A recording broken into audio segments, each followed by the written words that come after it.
بسم الله الرحمن الرحيم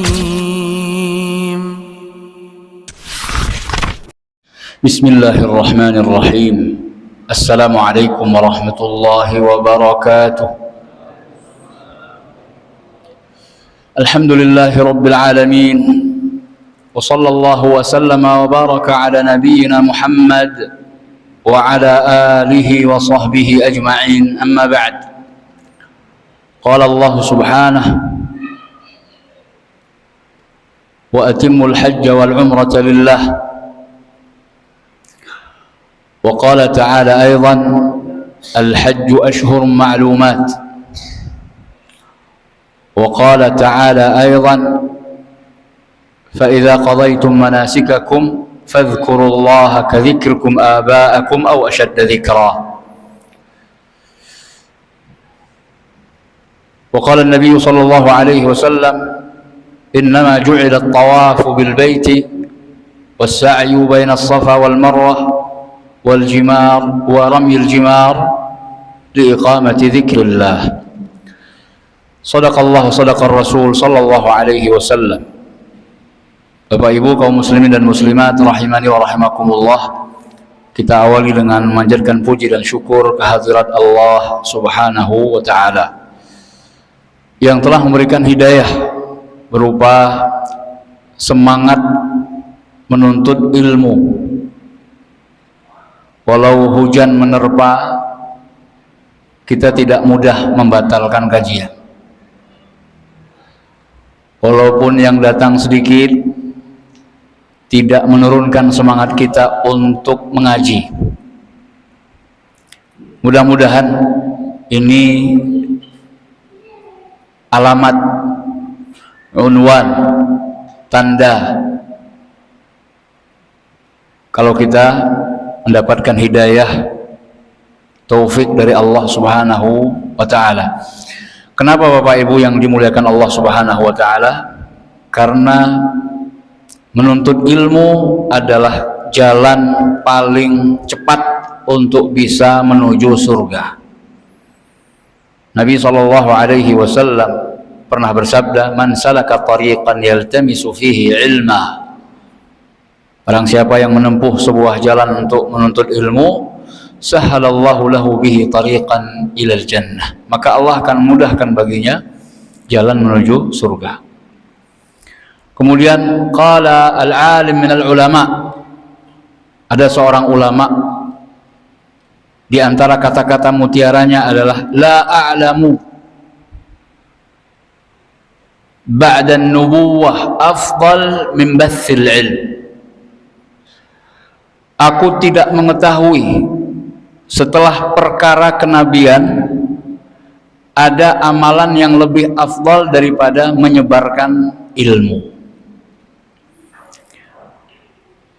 Ketika kita ingin menyebar luaskan sebuah ilmu pengetahuan tentang agama kita yang mulia ini, maka jalan yang paling awal untuk kita tempuh adalah menuntut ilmu tersebut.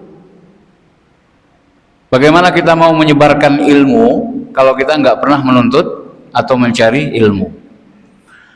Kemudian di antara ilmu yang bisa kita dapatkan adalah mempelajari sirah, perjalanan hidup generasi terbaik yang pernah dimiliki oleh umat ini, yaitu generasi sahabat yang mulia.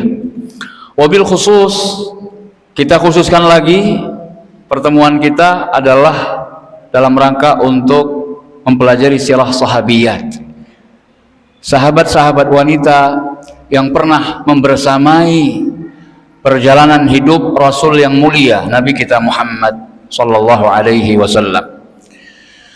Karena kehidupan mereka itu penuh dengan pelajaran, maka beruntunglah orang-orang yang mau mengambil pelajaran dari kisah perjalanan hidup orang-orang mulia seperti para sahabat. Malam ini insya Allah kita mengangkat sebuah profil atau tokoh dari kalangan sahabat wanita yang sebenarnya cukup terkenal. Beliau bernama Asma bintu Umais. Asma bintu Umais. Asma bintu Umais adalah seorang sahabat wanita yang termasuk as-sabiqun al-awwalun, orang-orang pertama yang masuk Islam. Bahkan beliau termasuk 40 orang pertama yang duluan masuk Islam setelah Nabi menyampaikan dakwahnya. Sejarah mencatat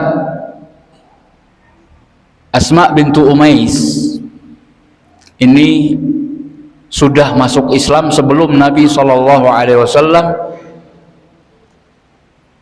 menjadikan markas dakwahnya di rumah Al-Arqam bin Abil Arqam. Jadi sebelum Nabi SAW masuk ke Baitul Arqam. Baitul Arqam itu bait atau rumahnya seorang sahabat Nabi yang bernama Al-Arqam bin Abil Arqam. Rumahnya, posisinya, letaknya di bawah bukit Sofa dulu. Jadi paling jauh dari keramaian di dekat Ka'bah. Jadi disitulah Nabi SAW menyampaikan dakwah secara sembunyi-sembunyi. Berarti kan di awal sudah duluan masuk Islam sebelum Nabi SAW menyampaikan dakwah di rumah Al-Arqam bin Abil Arqam. Pernyataan seperti itu yang dikemukakan oleh ahli sejarah menunjukkan kalau beliau termasuk as-sabiqun al-awwalun, orang-orang pertama yang masuk Islam. Tadi sudah kita sampaikan beliau termasuk 40 besar yang pertama sekali masuk Islam. Kaum muslimin dan muslimat rahimani wa rahimakumullah. Jadi banyak kemuliaan dan keutamaan yang dimiliki oleh sahabat wanita ini, Asma bintu Umais radhiyallahu anha wa ardhaha. Kita mulai dari nasab beliau. Asma bintu Umais ibn Maghnam Al-Khath'amiyah. Beliau berasal dari kabilah Khath'am, salah satu kabilah Arab yang terkenal. Jadi bukan Quraisy, ya. Al-Khath'amiyah. Beliau adalah salah satu dari 4 bersaudara yang disebutkan oleh Nabi SAW sebagai akhwat mukminat. Ada 4 saudari yang kesemuanya mereka ini orang-orang atau wanita-wanita yang beriman. Yaitu yang pertama Ummul Mukminin Maimunah bintul Harith, istri Nabi, jelas keimanannya. Kemudian saudari berikutnya 4 bersaudara, yang kedua Lubabah bintul Harith Ummul Fadl, istrinya Ibnu Abbas. Ini adik kakak, mereka semua adik kakak. Kemudian Salma bintu Umais, istrinya Hamzah bin Abdul Muttalib. Salma bintu Umais. Kemudian yang keempat Asma bintu Umais, istrinya siapa? Yang pertama Ja'far bin Abi Thalib. Mereka cukuplah sebenarnya menunjukkan keutamaan dari Asma bintu Umais karena dia iparan sama Nabi Muhammad SAW. Suami salah satu saudarinya adalah seorang nabi. Kemudian saudari-saudarinya yang lain diperistri oleh paman-paman Nabi. Ini kan luar biasa.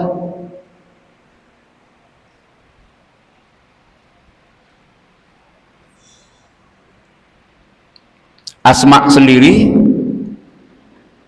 pertama sekali diperistri oleh Ja'far bin Abi Thalib. Siapa Ja'far?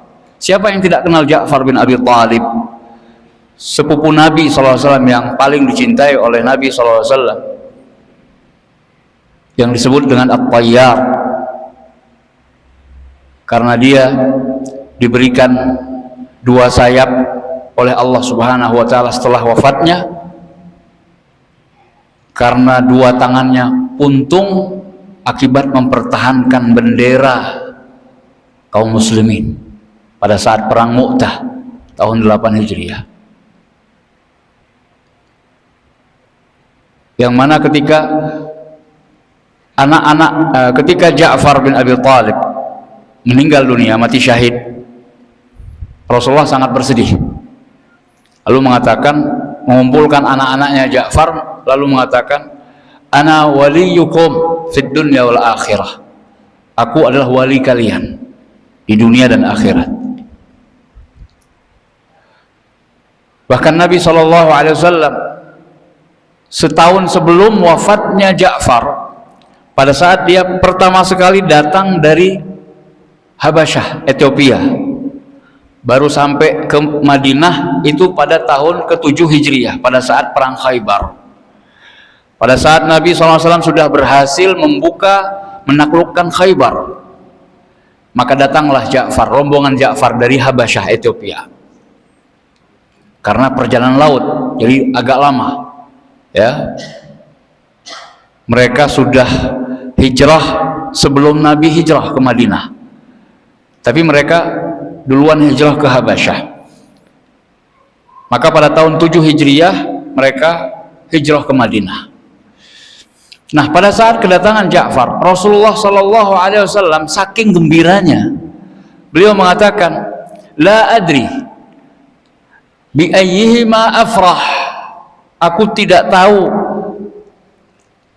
dengan sebab apa aku lebih gembira, bi fathi Khaybar am bi qudumi Ja'far. Kalimatnya bersajak, bi fathi Khaybar am bi qudumi Ja'far. Aku tidak tahu apakah aku lebih gembira karena berhasil menaklukkan Khaybar atau karena kedatangan Ja'far. Ini menunjukkan begitu cintanya dan sayangnya Rasulullah SAW dengan sepupunya ini, Ja'far bin Abi Thalib radhiyallahu anhu.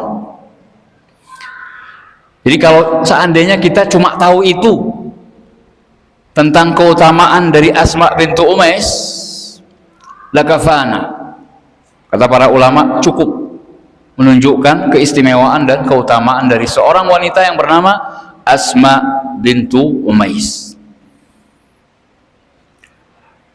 Bapak Ibu kaum muslimin dan muslimat rahimani wa rahimakumullah, tidak banyak yang kami dapatkan tentang masa kecil beliau, karena kaum wanita di zaman dahulu itu segera menikah, ya, cepat. Ini masa kecilnya tidak terlalu banyak. Di sini disebutkan di sumber yang kami dapatkan, disebutkan nasab, kemudian masuk Islamnya, lalu menikahnya, jadi langsung.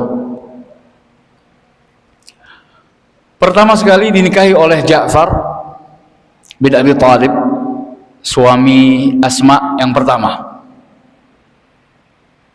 Bersama Ja'far bin Abi Thalib ini penuh dengan pelajaran atau faidah. Yang pertama adalah pelajarannya malam ini yang bisa kita petik dari profil atau tokoh kita malam ini, Asma bintu Umais, adalah beliau sahibatu al-hijratain. Beliau termasuk wanita yang 2 kali hijrah.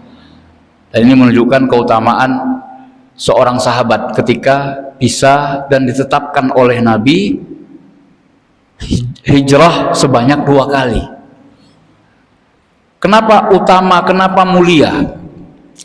Karena sudah menjadi rahasia umum di kalangan sahabat Nabi bahwa hijrah itu adalah dulu setara dengan jihad fisabilillah sekarang. Hijrah adalah puncak ibadah yang tertinggi yang mampu dilakukan oleh seorang muslim pada saat jihad belum disyariatkan. Kemudian seseorang bisa hijrah 2 kali, berarti kan double.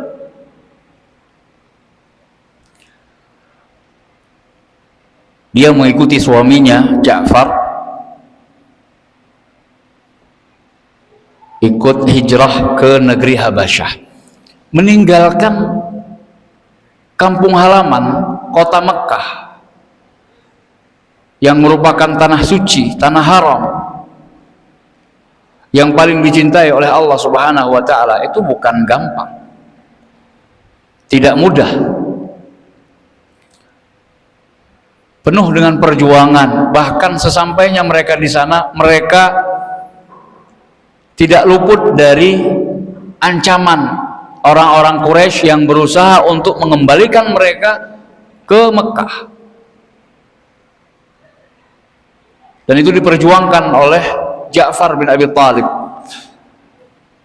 di depan Raja Najasyi. Beliau mempertahankan argumentasinya. Fitnah, tuduhan, macam-macam.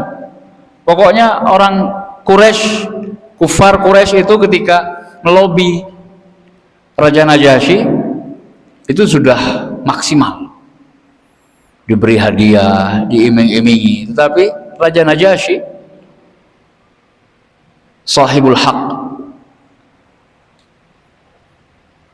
imamun adil, pemimpin yang adil, yang mengayomi orang-orang yang minta perlindungan kepadanya. Setelah dipertemukan kedua belah pihak, maka pihak Quraisy dipersilahkan untuk angkat kaki pulang balik ke negeri mereka, sedangkan pihak kaum muslimin yang dipimpin oleh Ja'far bin Abi Thalib, rombongan hijrah yang pertama, diberi jaminan dan perlindungan keamanan. Jadi ini pemimpin yang tidak mudah disogok, ya. Bapak Ibu kaum muslimin dan muslimat rahimani wa rahimakumullah. Pelajaran yang menarik adalah pada saat jadi tentang status Asma bintu Umais sebagai wanita yang hijrah 2 kali. Suatu ketika Asma bintu Umais kanat zairatan Hafsah binta Umar. Asma bintu Umais pernah menziarahi, datang ke rumah Hafsah, putrinya Umar. Ini masih di zaman Rasulullah SAW masih hidup. Dan ketika itu Hafsah sudah jadi istri Nabi. Ya, karena sudah tahun ke-7 Hijriyah, Asma baru datang, kemudian berkunjung ke rumah Hafsah bintu Umar. Setelah ngobrol, nggak lama masuk Umar bin Khattab ke rumah Hafsah putrinya. Ketika dilihat ada tamu, maka Umar sebagai sang ayah bertanya, siapa tamunya? Nah, ini menunjukkan kalau orang tua itu berhak untuk mengetahui dengan siapa anak-anaknya berteman. Maka Umar sebagai bentuk kepeduliannya bertanya, man hadhihi? Siapa ini? Hafsah mengatakan Asma bintu Umais. Umar merespon, ahabasyiyah hadhihi? Al-Bahriyah, Asma yang dari Habasyi itu jadi dinisbatkan kepada negeri tempat dia hijrah. Atau dengan kata lain Bahriyah, Bahriyah wanita pelaut, karena mereka lama di laut, mengarungi lautan dalam rangka untuk hijrah, baik ketika pergi ke Habasyah maupun ketika pulang kembali ke Madinah sampai di Khaybar. Umar bukan mengejek, tetapi memberikan penegasan. Asma yang mana? Oh, Asma yang hijrah ke Habasyah. Naam, kata Asma bintu Umais mengiyakan. Faqala Umar, kemudian Umar mengatakan, sabaqnakum bil hijrah. Umar membanggakan, kami mendahului kalian hijrah. Maksudnya hijrah ke Madinah. Fanahnu ahaqqu bi Rasulillah sallallahu alaihi wasallam minkum. Maka kami lebih berhak sebagai orang-orang atau sahabat yang paling dekat dengan Rasulullah sallallahu alaihi wasallam daripada kalian. Jadi kalau di kalangan sahabat itu kami lebih dekat dan lebih tinggi kedudukannya di hadapan Rasulullah sallallahu alaihi wasallam karena kami hijrah bersama Nabi, sedangkan kalian tidak sempat hijrah bersama Nabi. Faghadibat. Maka Asma bintu Umais marah karena dianggap tidak memiliki keutamaan karena telah hijrah duluan ke Habasyah. Fawallahi, maka bersumpah Asma bintu Umais bersumpah, la at'amu ta'aman wa la ashrabu syaraban hatta as'ala Rasulullah sallallahu alaihi wasallam ma qulta ya Umar. Aku tidak akan makan dan tidak akan minum sampai aku memberitakan berita ini kepada Rasulullah SAW. Apa yang telah kau katakan wahai Umar? Kalau bahasa kita apa Pak? Protes, ngadu, lapor ke Rasulullah Sallallahu Alaihi Wasallam. Pelajarannya apa Bapak Ibu? Betapa mereka para sahabat itu berlomba untuk mendapatkan kebaikan dan keutamaan di sisi Rasulullah Sallallahu Alaihi Wasallam.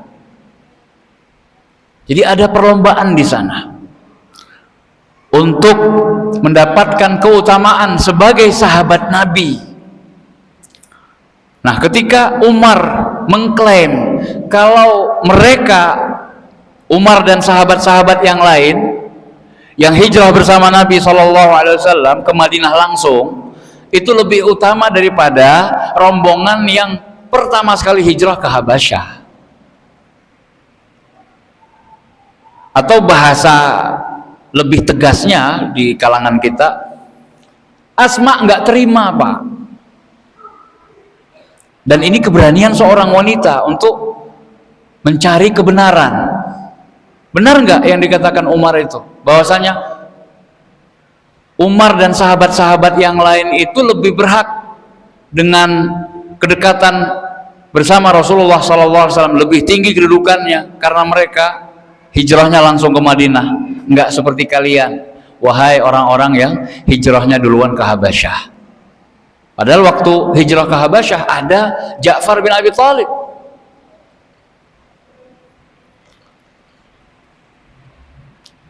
Dan sahabat-sahabat yang mulia lainnya seperti Abu Salam, ya, sempat hijrah ke Habasyah.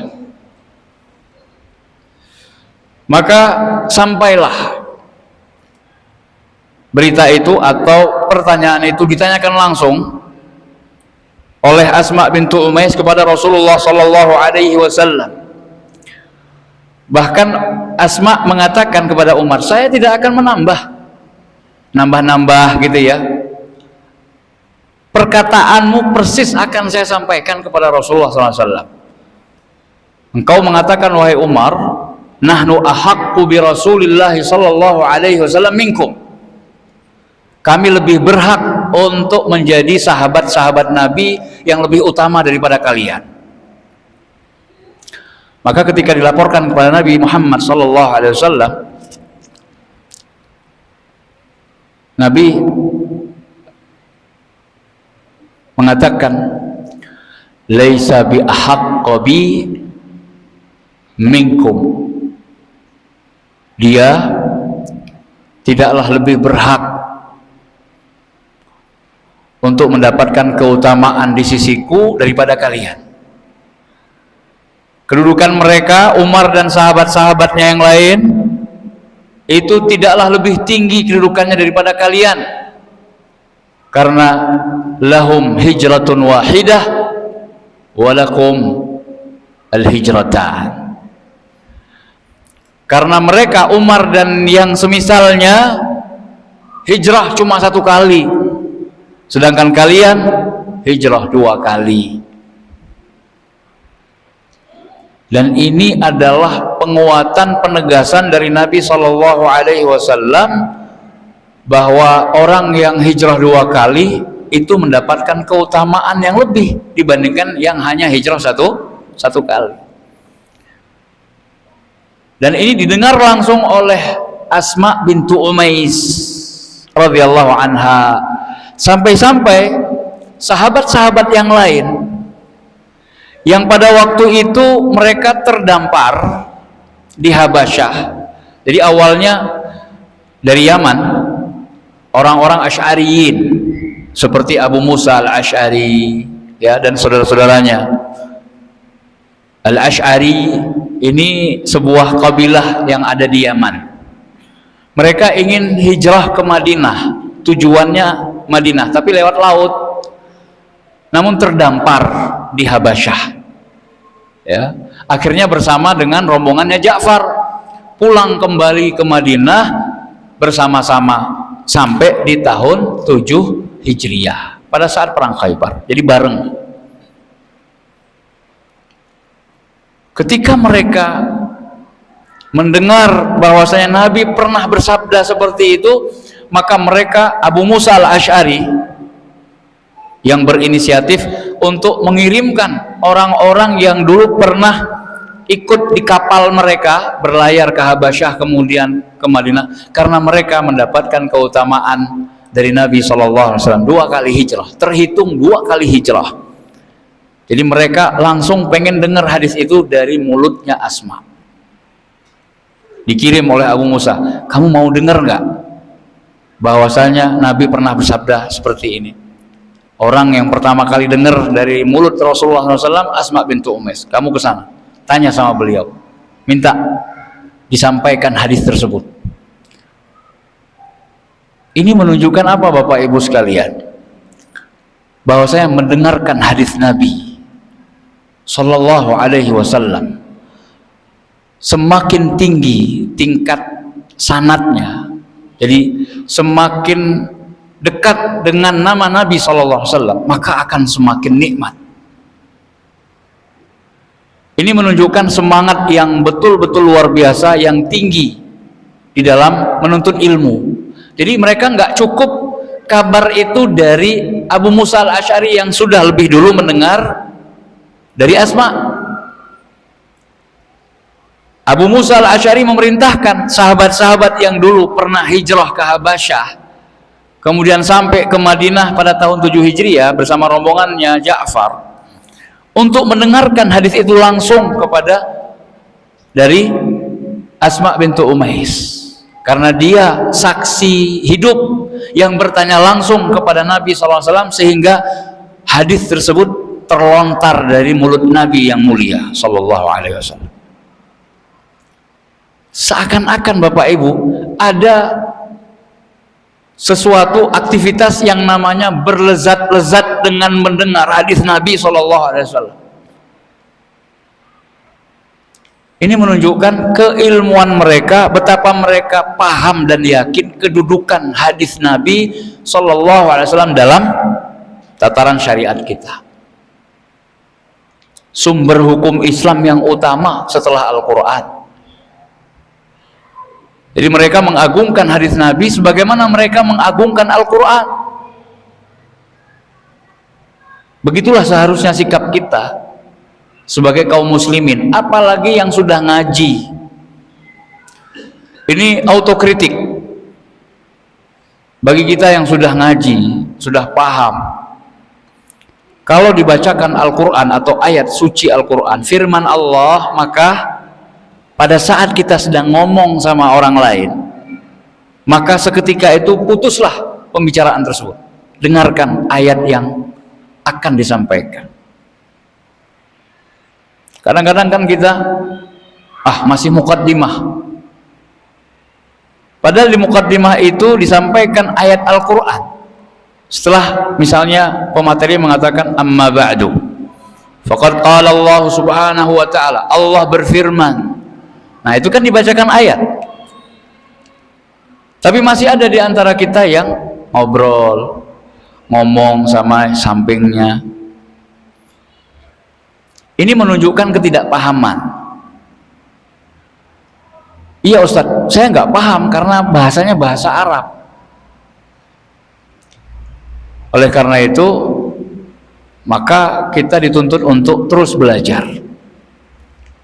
Pada saat ayat suci Al-Quran sedang dibacakan, maka adabnya adalah mendengarkan dengan seksama.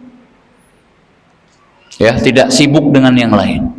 Wa idza quri'al Qur'an fastami'u lahu wa ansitu la'allakum turhamun. Apabila dibacakan Al-Qur'an, maka dengarkanlah dan diamlah.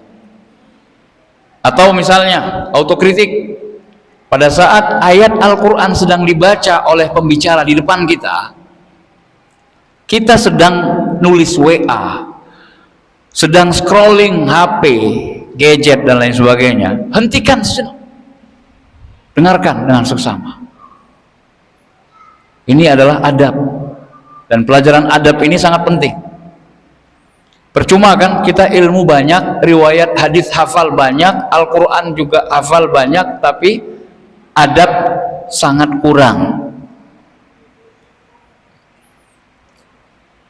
Jadi dari kisah tentang status Asma bintu Umais sebagai wanita yang 2 kali hijrah saja, ini cukup banyak pelajaran berarti yang bisa kita terapkan dalam kehidupan sehari-hari. Seakan-akan kita diingatkan betapa kita sangat jauh dari pengamalan ilmu. Lihatlah mereka, para sahabat,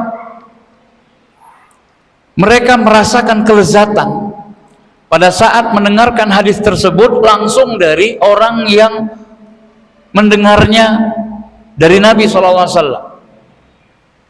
Nggak cukup cuma dari orang yang lain, pengen langsung. Mana orang yang pertama kali mendengar itu dari mulut Nabi SAW? Asma masih hidup, cari, ingin mendengarkan langsung. Mungkin pada saat itu mereka akan meneteskan air mata, terharu, karena seakan-akan begitu dekatnya mulut yang mengatakan hadis itu dengan mulut sebagai sumber asli dari hadis tersebut. Nah ini kenapa tadi di awal kami muqaddimahnya adalah tentang hidayah taufik dari Allah. Kalau kita itu harus bersyukur karena semangat di dalam menuntut ilmu. Bapak Ibu kaum muslimin dan muslimat rahimani wa rahimakumullah. Jadi Asma bintu Umais dan orang-orang yang semisal beliau karena telah melakukan 2 kali hijrah patut bangga sebagai sahabat Nabi. Bahkan mereka diberi hak oleh Nabi SAW dari tanah Khaybar, padahal nggak ikut perang Khaybar, diberi oleh Nabi SAW karena keutamaan dan keistimewaan mereka 2 kali hijrah. hijrah ke Habasyah dan hijrah ke Madinah. Ini masa hidup atau ketika Asma bintu Umais menjadi istri Ja'far bin Abi Thalib. Setelah Ja'far bin Abi Thalib mati syahid di perang Mu'tah tahun 8 Hijriyah, setelah selesai masa iddahnya, Asma bintu Umais dinikahi oleh Abu Bakar As-Siddiq radhiyallahu anhu, orang terbaik setelah Nabi Muhammad sallallahu alaihi wasallam. Keutamaan Asma bintu Umais ketika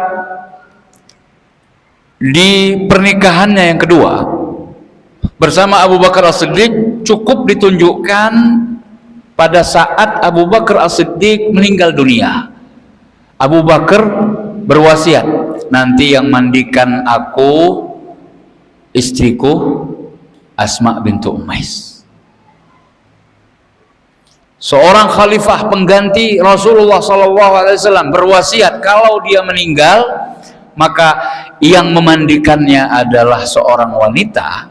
Ini menunjukkan keistimewaan dan keutamaan. Aisyah, istri Nabi SAW, ketika Asma memandikan suaminya Abu Bakar As-Siddiq, sekaligus itu bapaknya Aisyah ya, Aisyah mengatakan, "Lau istaqbaltu min amri mastadbart," kalau seandainya waktu itu bisa mundur ke belakang, ma ghassalan nabi sallallahu alaihi wasallam illa nisa'uh. Kalau seandainya waktu itu bisa mundur ke belakang, maka yang memandikan Nabi SAW seharusnya adalah istri-istrinya. Kepinginnya Aisyah dulu yang memandikan Nabi adalah istri-istri Rasulullah Sallallahu Alaihi Wasallam. Tapi sudah terjadi, Rasul dimandikan oleh ahlul baitnya, termasuk Ali bin Abi Thalib radhiyallahu anhu, orang-orang dekatnya, Al-Abbas pamannya, ya. Jadi laki-laki, bukan dari kaum wanita. Ini pada saat Asma bintu Umais menjadi istri Abu Bakar As-Siddiq radhiyallahu anhu. Kemudian pada saat Abu Bakar meninggal dunia pada tahun 13 Hijriyah, setelah habis masa iddahnya, Asma bintu Umais dinikahi oleh Ali bin Abi Thalib.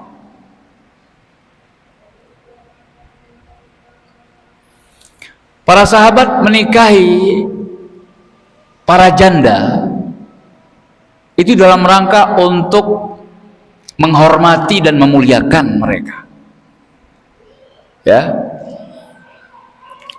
karena kesendirian seorang wanita itu berat. Mereka sangat butuh terhadap pasangan. Jadi ketika Ali bin Abi Thalib radhiyallahu anhu menikahi Asma bintu Umais setelah wafatnya Abu Bakar As-Siddiq, ini justru memuliakan wanita tersebut sekaligus memuliakan suami-suami sebelumnya.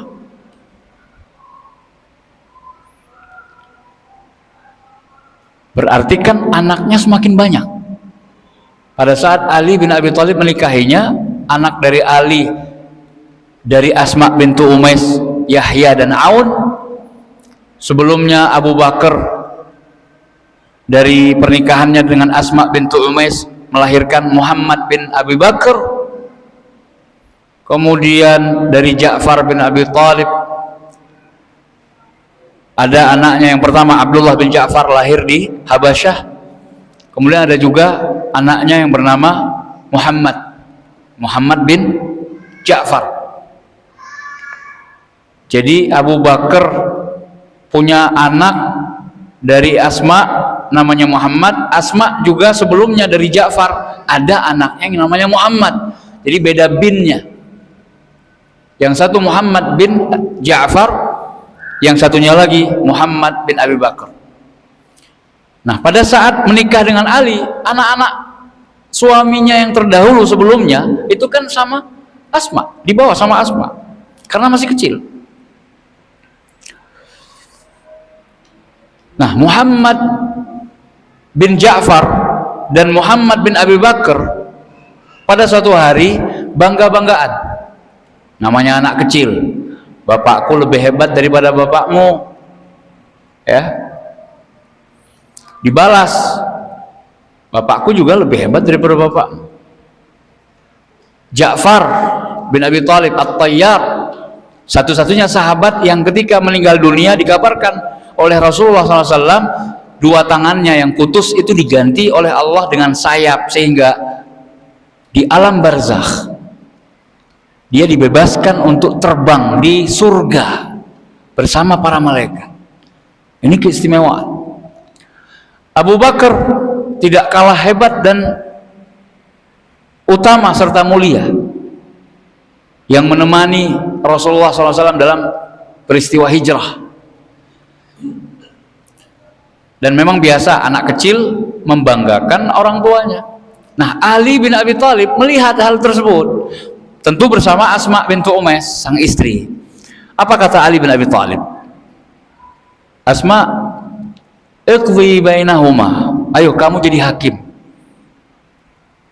Ketika dua anak mereka itu bangga-banggain bapaknya masing-masing.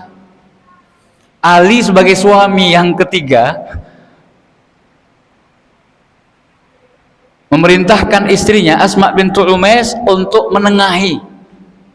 Ini parenting Bapak Ibu sekalian. Coba perhatikan. Ini penting ini. Ya, bagaimana kita sebagai seorang ibu bersikap adil di dalam menangani kasus di antara anak-anak kita, ada yang berselisih atau ya bersitegang, cekcok. Kata Asma bintu Umais, ma ra'aitu syabban afdal min Ja'far wa ma ra'aitu kahlan afdal min Abi Bakar. Masya Allah, bijak Pak. Apa kata Asma? Aku tidak pernah melihat seorang pemuda yang lebih baik dari Ja'far, dan aku tidak pernah melihat orang yang sudah sepuh yang lebih baik daripada Abu Bakar. Jadi dua-duanya dibela oleh Asma. Artinya dua suaminya yang terdahulu itu sama-sama baik, sama-sama utama. Jadi tidak ada kalah menang. Dua-dua anaknya yang bernama Muhammad itu betul bapaknya lebih hebat daripada yang lain, tapi dari sisi tertentu. Seorang ibu datang menengahi bahwasanya Muhammad bin Ja'far ketika mengatakan bapakku lebih baik daripada bapakmu, iya, ketika masih muda. Tidak ada pemuda yang lebih baik ketika itu daripada Ja'far bin Abi Thalib. Nah, ketika sudah di kalangan orang yang sudah sepuh, maka Abu Bakar lah yang terbaik. Jadi ini sikap yang seharusnya dimiliki oleh semua orang tua. Adil. Gimana caranya supaya dua-duanya mendapatkan pembelaan dari sang ibu. Nah, ketika perkataan itu disampaikan oleh Asma bintu Umais, Ali mengatakan, ma tarakti lana syai'an. Aku kok nggak dapat bagian, kok nggak dipuji juga, gitu kan, namanya suami, ya. Jadi Ali bin Abi Thalib juga ingin mendapatkan pujian atau sanjungan dari istrinya. Bapak Ibu kaum muslimin dan muslimat rahimani wa rahimakumullah. Masih banyak di antara keutamaan atau kemuliaan, keistimewaan dari Asma bintu Umais, tapi karena terbatasnya waktu maka kita cukupkan